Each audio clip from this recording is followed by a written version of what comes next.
my second year in 1994, no doubt, when they announced that Michael Jordan was going to be a Baron, it changed everything for the organization and for our staff.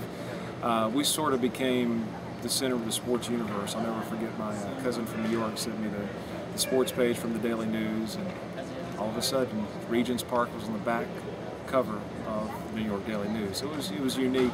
That year was a roller coaster. There were so many great things. And there were some things that that you learned from as well.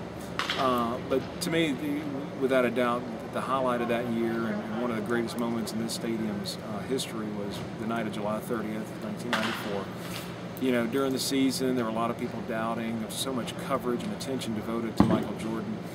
But that night, the night before my birthday, and I remember my parents being here. It was right behind the first base dugout, and somewhere around the middle of the game, probably the 6th or 7th inning, he came up to bat, and he hit his first home run.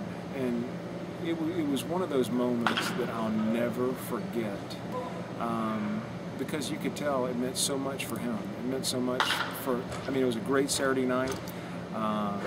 It was just one of those surreal moments to where that it was just beyond special. When he touched home plate, he pointed to the heavens as if it was, obviously, he devoted that season, dedicated it to his late father. But without a doubt, that was one of the most special moments. That season in itself was fun. Obviously.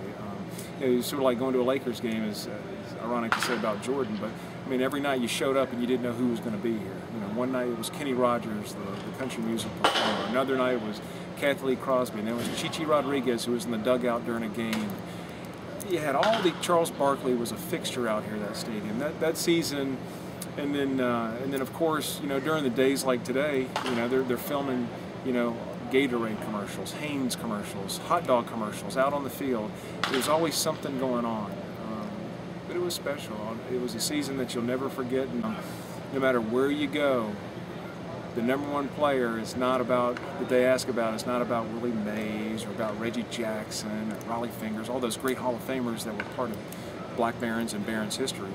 But the #1 question is always about Michael Jordan, and do we still have the bus? The bus is an urban legend. He didn't buy the bus. We had to deal with a local bus company for a number of years. And basically, he signed some autographs for the bus company, posed for an advertisement for him, and we got an upgrade.